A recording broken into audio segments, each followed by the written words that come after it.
നമസ്കാരം. പ്രധാന വാർത്തകൾ.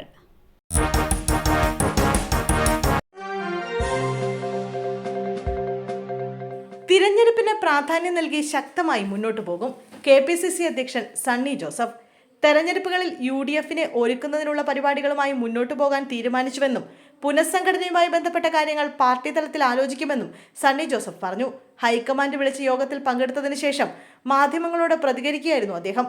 രാഹുൽ ഗാന്ധി ഉൾപ്പെടെയുള്ള നേതാക്കളുടെ നിർദ്ദേശങ്ങൾ സ്വീകരിച്ചുവെന്നും സംഘടനയെ ശക്തിപ്പെടുത്താനായിരുന്നു നിർദ്ദേശമെന്നും അദ്ദേഹം പറഞ്ഞു.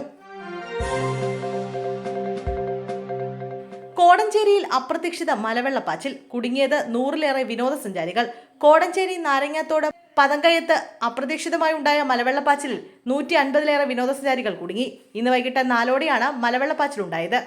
തുടർന്ന് ഇവിടെ ഉണ്ടായിരുന്നവർ പെട്ടെന്ന് തന്നെ പുഴയുടെ ഇരുകരകളിലേക്ക് മാറിയതിനാൽ വലിയ അപകടം ഒഴിവാകുകയായിരുന്നു. അതേസമയം നിയന്ത്രിത മേഖല മറികടന്ന് മുകളിലേക്ക് കയറിയ 3 പേർ മലവെള്ളപ്പാച്ചിൽ കുടുങ്ങിയത് ആശങ്കയുണർത്തി.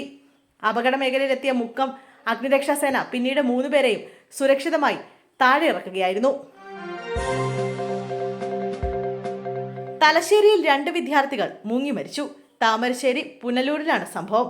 മുഹമ്മദ് ഫർസാൻ, മുഹമ്മദ് അബൂബക്കർ എന്നിവരാണ് മരിച്ചത്. 9ഉം 8ഉം വയസ്സായിരുന്നു. ഇന്ന് 4 മണി മുതൽ കുട്ടികളെ കാണാനില്ലായിരുന്നു. തെരച്ചിലിനൊടുവിൽ വൈകിട്ട് 7 മണിയോടെ വീടിന് സമീപത്തെ കുളങ്ങളിൽ മൃതദേഹങ്ങൾ കണ്ടെത്തുകയായിരുന്നു. മരണവാർത്ത മറച്ചുവെച്ചു. വേടന്റെ പരിപാടിയുടെ സംഘാടകർക്കെതിരെ മരിച്ച ടെക്നീഷ്യന്റെ കുടുംബം. കിളിമാനൂർ വെള്ളല്ലൂരിൽ റാപ്പർ വേടന്റെ സംഗീത പരിപാടിക്കായി LED ഡിസ്പ്ലേ ക്രമീകരിക്കുന്നതിനിടെ വൈദ്യുതാഘാതമേറ്റ് മരിച്ച ടെക്നീഷ്യൻ ലിജു ഗോപിനാഥിന്റെ കുടുംബം സംഘാടകർക്കെതിരെ രംഗത്ത്.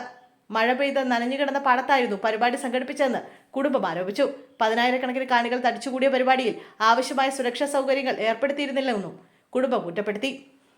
ഇങ്ങനൊരു പരിപാടിക്ക് പോലീസ് അനുമതി നൽകുമ്പോൾ ഫയർഫോഴ്സ്, മെഡിക്കൽ സംഘം, ആംബുലൻസ് സേവനം, മതിയായ വോളണ്ടിയേഴ്സ്, പോലീസ് സേവനം എന്നിവ കൃത്യമായി ഉണ്ടാകേണ്ടതാണ്. എന്നാൽ ഇതൊന്നും പരിപാടി നടന്ന സ്ഥലത്ത് കാണാൻ കഴിഞ്ഞിട്ടില്ല.